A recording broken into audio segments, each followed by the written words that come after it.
ẹ̀yin àkàrà oògùn ní local government yìí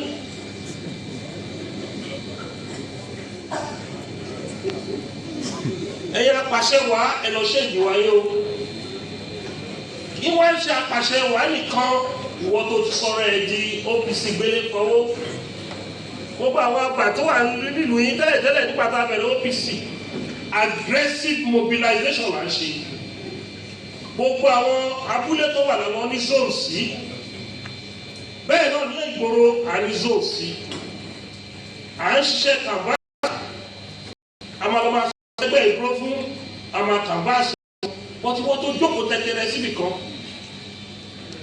ṣé ewédú ló ń tà àbámàlà ló ń tà tó fi wá àmàlà lọ́wọ́ ẹ̀ ọkọ̀lùkọ́kọ̀ máa jọ yẹn bẹ́ẹ̀ yẹn àwọn àsáwọ̀ lọ́wọ́ máa jọ yìí àwọn tó fẹ́ lórúkọ ẹgbẹ́ ẹ̀ nílòkulò bóyá èmi ti fẹ́ lu jìbìtì ó fẹ́ fọ orúkọ OPC kọ́bà rẹ̀ èmi ọwọ́ ọ̀mọ́ ọmọ pé tó máa ti jọ OPC wọ́n á tẹ̀tẹ̀ àwọn èèyàn ló máa sá wọlé ṣùgbọ́n tó bá lọ bá àwọn èèyàn lé àwọn association àwọn weather association àwọn mechanic association kẹ lọ convince wọn ẹjọ́ yẹn gbé awúlò fún security yín tẹ́bàdẹ̀ jọ yẹn gbogbo àwọn ogun tó ń dà yín láàmú yẹn àfọ̀nà wọ̀nyí gbogbo àwọn nǹkan bẹ́ẹ̀ yẹn ẹgbẹ́ yìí ti yàtọ̀ wọ́n tán pè ní mobilization yìí níṣẹ́ pé kẹ́kọ̀ọ́ jókòó síbi kan wọ́n tẹ̀ pọ̀ lẹ́kọ̀ọ́ àwọn OPC gbélé pawó ìmí yẹ kó wá sọ́ọ̀ṣù sí o a máa nọ̀gà a lọ jókòó sí base a máa retí owó ṣùgbọ́n ẹlẹ́rù abẹ́rù ẹ̀ nípòdé o lè ní ní o èmi ní òsì ààrẹ ń ṣàlàyé fún yẹn òsì sí mi ayé àná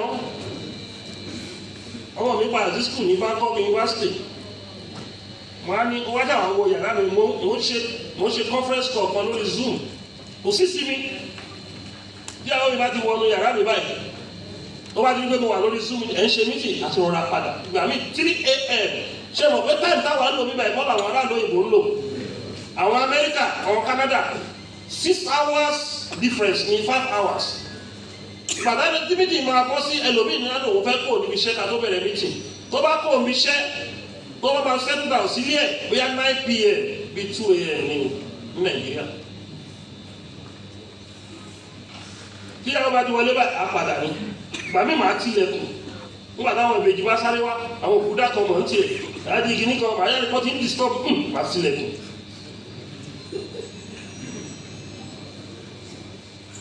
Barrister sọ pé ẹni tí ayé ò jẹ́ táyé ò jẹ́ ó gbádùn ó sàn jẹ́ ní táyé nígbà bẹ́ẹ̀ lọ. ó sì lórúkọ ó sì lóko láyé sì ń fẹ́ ìgbà yẹn ò gbọ́dọ̀ sọlẹ́ kó tó di pé àgbàdé kó tó máa jèrè iṣẹ́ ọwọ́ ẹ̀. ònà analyze tó bá tó máa di ọjọ́ Saturday kó ti ń gbìdá wa lọ.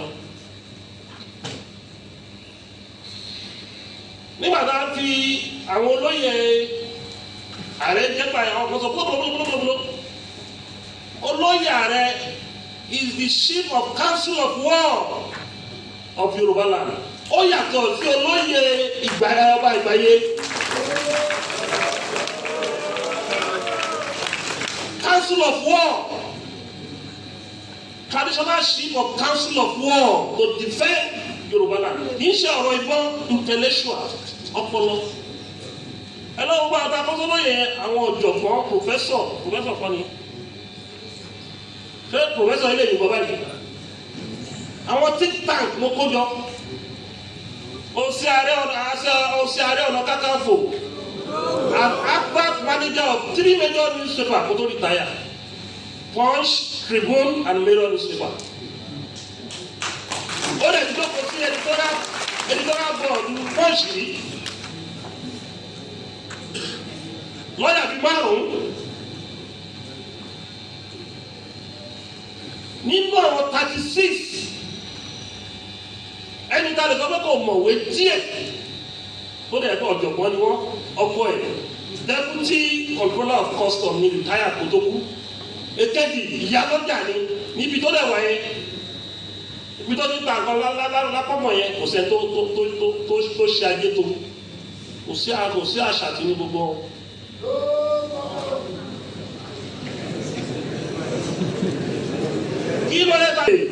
Ibi mélòó ni ààrẹ máa lọ?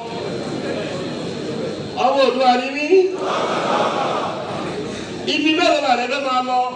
Tẹ́ bá wọ ọ́fíìsì nísìn, àgàgà weekend, invite tó máa wá fún ààrẹ ní weekend, Monday, Saturday, Sunday, ó máa wọ ká. Tó o bá dẹ̀ lọ, tó o bá rẹ̀ lọ, ènìyàn máa bínú sí ẹ. Bàbá ti wo invite tó bá wà important inú ẹ̀ tó ẹ bá lọ. Ìwọ lọ bí báyìí. Aṣojú lọ bí báyìí. Atọ́lẹ́yìn lọ bí báyìí. Ìgbà míì gan ọ̀pá àṣẹjú ẹ̀kọ́ pé dání pẹ̀lú bí òdòdó ìgbé dání wọn torí mélòó la ṣe sílé. Lọ represent ní wa. Forum mi máa wà ní weekly ní week. Ó máa jẹ́ bí conference àbí nǹkan bọ̀. Àárọ̀ wọn lọ. Torí ìgbà míì wà àárọ̀ oúnjẹ òkúta. Ìgbà míì wà gan-an àpò lè fún ó lè pọ̀ díẹ̀ ká má sọ nǹkan míì. Wọn ò pé tí máa yọ síbẹ̀ yẹn. Màá lọ bí 500,000. Màá wá fi àwọn olóyè bojú. Ẹgbà díẹ̀ máa lọ. Torí ọba ti rí ààrẹ tó yọjú báyìí, òwòde. Ìwọ́n náà bá ti àwọn olóyè síwájú. Ẹgbà ewéko ẹgbà 50,000 ẹgbà dání. Wọ́n ò lè dà wọ́n láàmú ní ti ibi tèmi. So kò yí sí gbà ní ipò ńlá ni. Ipò tí former premier wà. Nígbà táyé ṣe ńlájú ni o. Ipò tí the richest man in Africa, pillar of sport wà. Ẹnìkan wá dé wá dà sípò tèmi. Wọ́n á ló fẹ́ ṣe yẹpẹrẹ. Màá wọ́n lọ sọ́ọ̀mù àrè má bọ̀. Èpè ní. Mi ò ní ìbọn pé àwọn SSS wà nígbà wá ṣáàjì mi. Tí bá yìnbọn ọlọ́pàá mú mi tó mọ́ dá. Bọ́ọ̀bù lélẹ́yìí, àwọn tó wà bí bọ́ọ̀bù ni.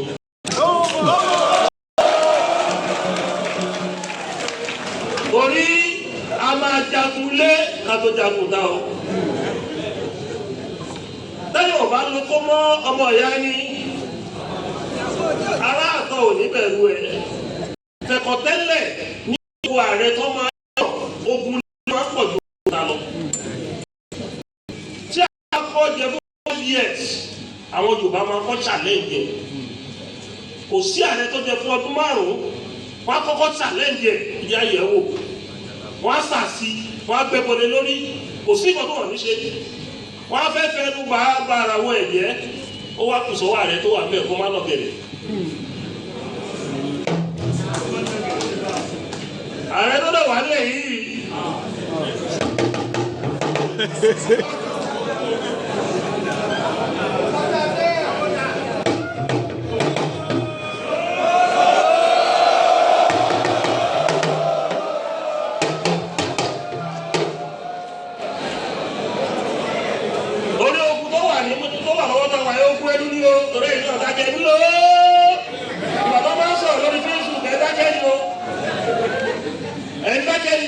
Ẹni tí ò mọ Yorùbá fi ń tó mọ English táìtì Yorùbá. Gbẹ̀wọ̀rẹ́ tó bá ti fẹnu ba ọ̀gá ẹ̀ jẹ́ ìwọ́n tó oníkan jókòó tì mọ́. Wọ́n mọ̀ kankan ṣe ẹja máa parọ́ mọ́ ẹja máa bàjẹ́ ìlú náà dẹ̀ máa rán iṣẹ́. Ìkọ́ wà ní wọn ọjọ́ tó bá mi sọ̀rọ̀ ó ní a sọ̀rọ̀ títí. Àwọn kan ló ní kí n bá sọ̀rọ̀. Òǹgbọ́n náà fẹ́ bá mi sọ̀rọ̀, bá mi sọ̀rọ̀, àbá sọ̀rọ̀ títí, ó ní ààrẹ màá dẹ̀ máa bú yín o, ó ní màá dẹ̀ máa ṣépè fún ẹ. Ó ní bí mo yẹ fún yín yẹn mo understand, mo ní bẹ́ẹ̀ mi náà ni mo máa ṣépè fún ẹ, mo understand o. Lóòótọ́ kò dáwọ́ dúdú yẹn dúró, kò dá dúró, àwa fi èpè, àwa rọ̀gbọ́ èpè. Àwọn agbèjà ẹni láì jọ pé ká tó gbèjà wọn wá dìde. Ó wá bá wá àwọn ní àṣẹ ìtẹ̀lé èpè lásán lẹ̀ ṣe rí àyìnbọn.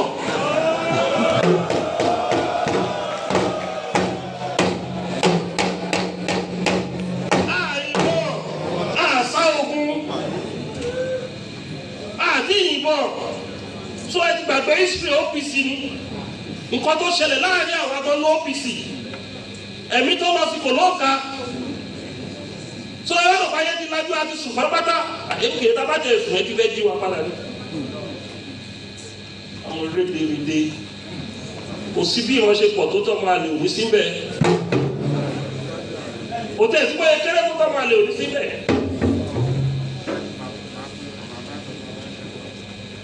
tó yẹ ká jọ fọwọ́sowọ́pọ̀ ká fèsì ọ̀tá ọwọ́ fún ọgbẹ́jẹ ló máa fi bàrẹ̀ jẹ́ àwọn tó fi ilé ẹ̀jẹ̀ ní kọ́fẹ́sì mi tó bá mọ̀ pé àwọn lágbára ẹni káwọn náà jáde kọ́fẹ́sì mi tìmí máa bá tọ́lẹ̀ bó ń lówó ju dàrí sọ̀ lọ nǹkan tẹ̀mí mi kò ní. wọ́n wá fẹ̀yìn lọ́wọ́ ọba ìforí yín fáwọn ẹ̀ sọ pé ó fún yín lọ́wọ́ yẹn yín náà yẹ̀ yìí.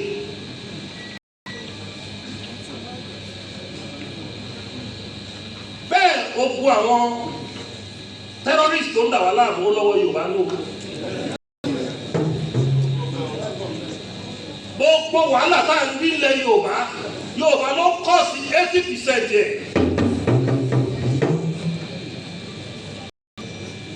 torí àwọn terrorist wà nímọ̀ wípé àwọn lè wọ́ọ̀rì ọ̀ as a race wọ́n mọ̀ wá wọ́n mọ̀ pé a ní ọpọlọ. We are a deep thinker as a race. A dẹ̀ ní agbára, a dẹ̀ tí mo lọ́run pè lọ́dọ̀ ẹ̀sìn méjèèjì. Ṣùgbọ́n Yorùbá ló ń gbàgbọ́dẹ̀ fún Yorùbá ló ta Yorùbá lábẹ́lẹ̀. Yorùbá ní. Yorùbá náà ló ti sọ fún ọgbẹ́ ẹ̀jẹ̀ ká set ààrẹ up come go circulation. Yorùbá ní. Yorùbá ló lọ sí fílà ní pé bẹ́ẹ̀ bá mú àwọn Yorùbá kan yìí lọ fílà pé ẹ mú ẹlẹ́ṣọ̀ tó dé mi ìmọ̀ tó kàn mí pẹ̀lú ẹlẹ́ṣọ̀ rádaràdá èwo ni mi ò ṣe rí àwọn tá a rọ̀ lọ́wọ́ jẹ́ tó máa dé. Yorùbá ní Yorùbá ló sponsor against group yìí Yorùbá ní Yorùbá ló gbàgbọ́dẹ̀ fún Yorùbá orúkọ Yorùbá scott Yorùbá lọ́dẹ̀ fi di olówó náà fi di agbára òṣèlú ṣùgbọ́n wọn ò dáwọ́ o.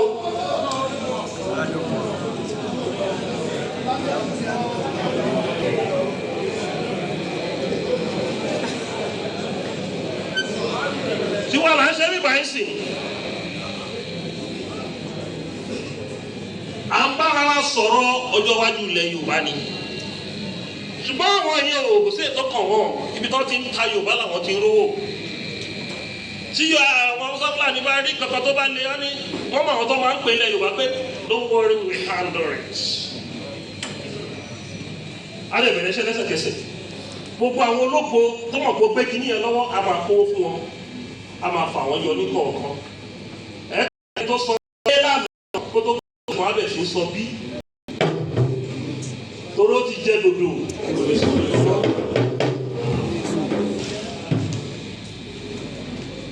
Yorùbá ní o Yorùbá ní o Yorùbá ló gbàgbọ́dẹ̀ fún Yorùbá o tí Yorùbá bá dúró dédé wọn ò ní máa jọba wa gbé o. That was a time tí former ID ó wá sí